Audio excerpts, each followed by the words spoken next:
Perkenalkan, nama saya Dewa Christian dari kelas 10 IPA 9 nomor absen 6. Hari ini kita akan membahas tentang metode ilmiah. Apa itu metode ilmiah? Langkah-langkah menulisnya, dan juga cara menulis laporannya.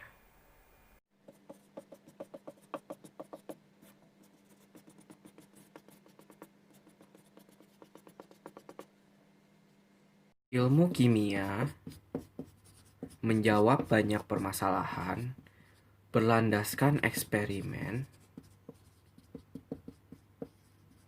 dan penalaran akal sehat.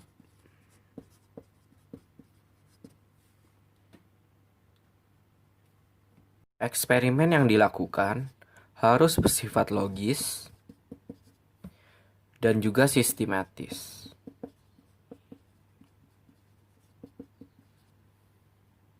Oleh karena itu, diperlukanlah suatu metode standar dalam pelaksanaannya. Maka, digunakanlah metode ilmiah.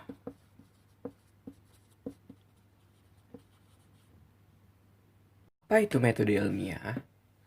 Metode ilmiah adalah suatu metode sains yang menggunakan langkah-langkah ilmiah dan rasional untuk memecahkan masalah secara sistematis, empiris, dan terkontrol.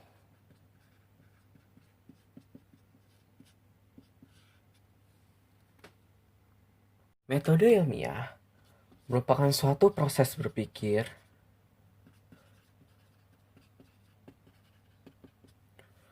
untuk memecahkan masalah.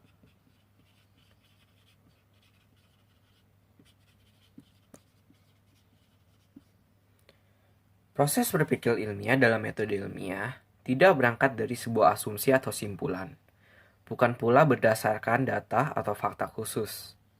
Proses berpikir untuk memecahkan masalah lebih berdasar kepada masalah nyata. Untuk memulai suatu metode ilmiah, diperlukan rumusan sebuah masalah.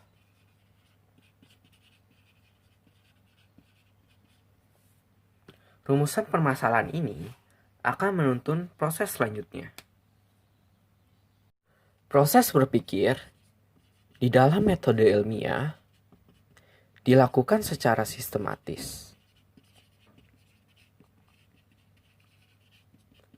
Yang artinya, di dalam metode ilmiah, proses berpikir dilakukan dengan bertahap.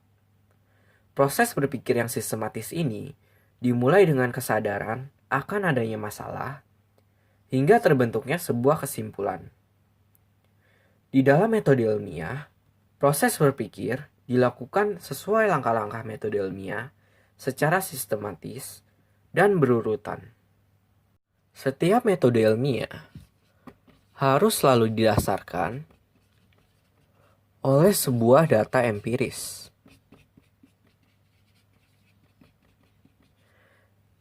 Yang maksudnya adalah bahwa masalah yang hendak ditemukan pemecahannya atau jawabannya itu harus tersedia data yang diperoleh dari hasil pengukuran secara objektif. Ada atau tidak tersedianya data empiris merupakan salah satu kriteria penting dalam metode ilmiah. Apabila sebuah permasalahan dirumuskan atau dikaji tanpa data empiris, maka itu bukanlah sebuah bentuk metode ilmiah. Proses berpikir yang dilakukan dalam metode ilmiah harus dilakukan secara terkontrol. Maksudnya terkontrol adalah di dalam berpikir secara ilmiah dilakukan secara sadar dan terjaga. Apabila ada orang lain juga yang ingin membuktikan kebenarannya, dapat dilakukan seperti apa adanya. Seseorang yang berpikir ilmiah tidak melakukannya dalam keadaan berkhayal atau bermimpi, akan tetapi dilakukan secara sadar dan terkontrol.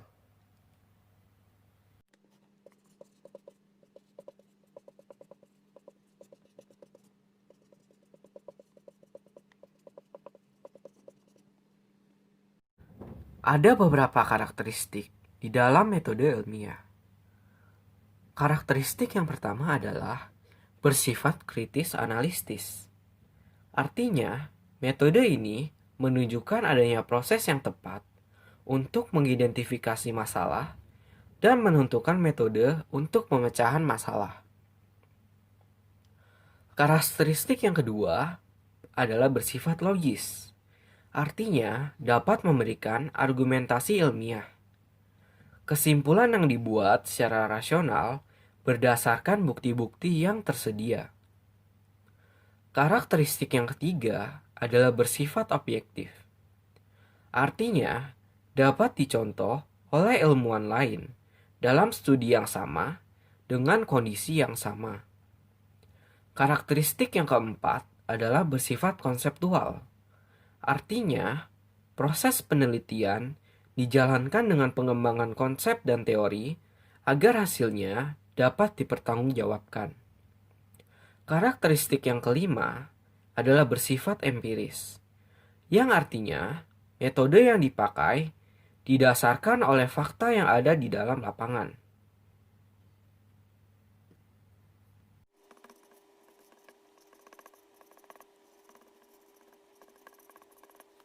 Langkah pertama dalam melakukan metode ilmiah adalah kegiatan merumuskan masalah.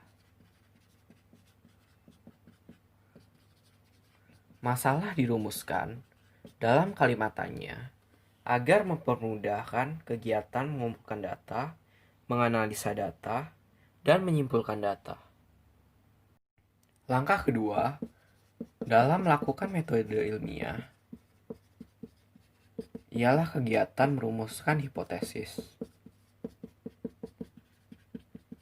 Bagi peneliti, semua data yang terkumpul sangatlah penting. Oleh karena itu, rumusan hipotesis yang baik akan memudahkan peneliti mengumpulkan data yang benar-benar dibutuhkan. Langkah ketiga dalam melakukan metode ilmiah adalah kegiatan mengumpulkan data. Pengumpulan data dilakukan di lapangan. Tahap ini sangatlah penting karena dapat membuktikan diterima atau tidaknya suatu hipotesis berdasarkan data yang terkumpul di lapangan. Langkah keempat dalam melakukan metode ilmiah adalah kegiatan menguji hipotesis.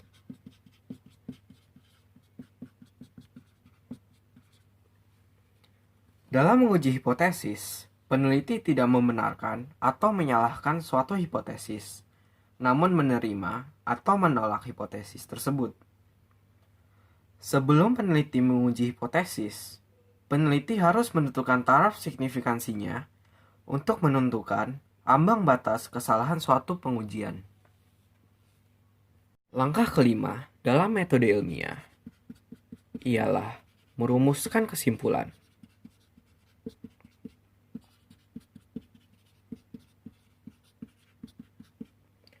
Rumusan simpulan harus bersesuaian dengan masalah yang diajukan dan ditulis dalam kalimat deklaratif secara singkat dan jelas. Langkah terakhir dalam metode ilmiah adalah kegiatan mempublikasikan hasil.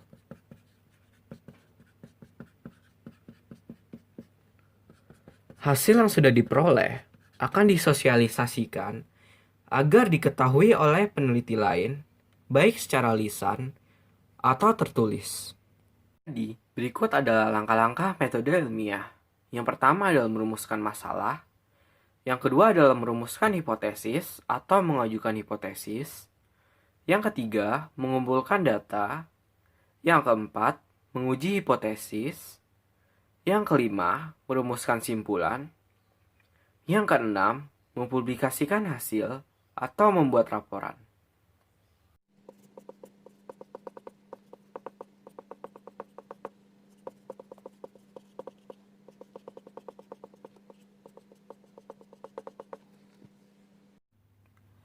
Sistematika laporan penelitian terdiri atas 1.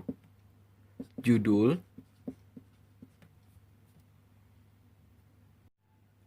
2. Kata pengantar 3.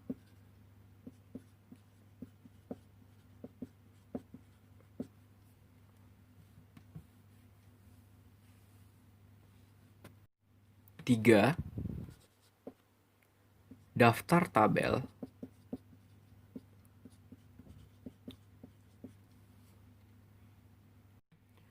4. Daftar gambar.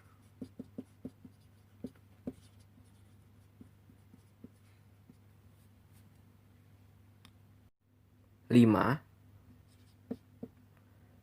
Daftar lampiran.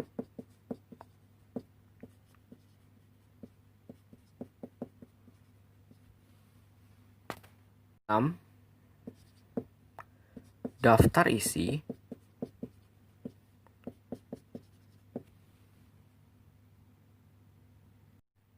7.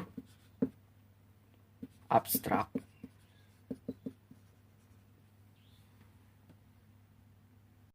8. Bab 1 pendahuluan. 9.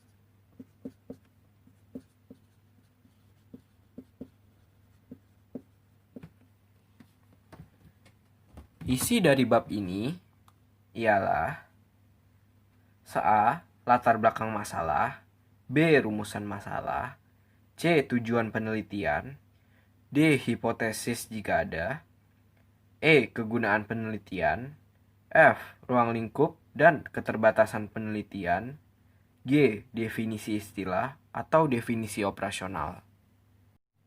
9. Bab 2. Tinjauan pustaka.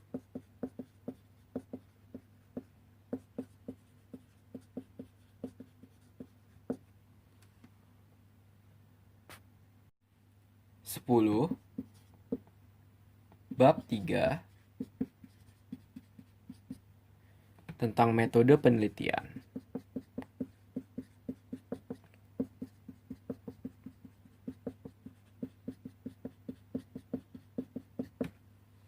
Di dalam bab 3 ini, terdapat A. Rancangan penelitian, B. Populasi dan sampel, C. Instrumen penelitian, D.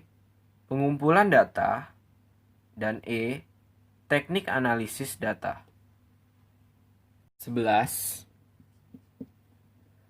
Bab 4.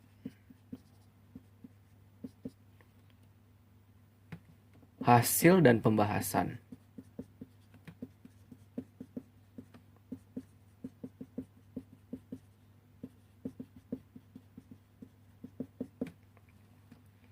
Isinya A. Deskripsi data, dan B.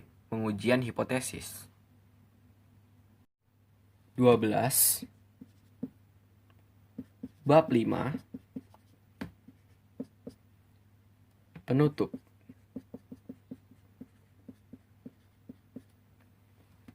Isinya adalah A. Kesimpulan, dan B. Saran. 13. Daftar pustaka.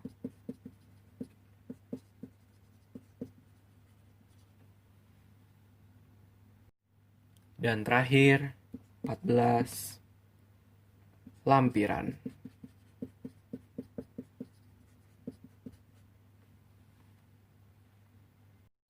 Sekian video dari saya. Terima kasih telah menyaksikan.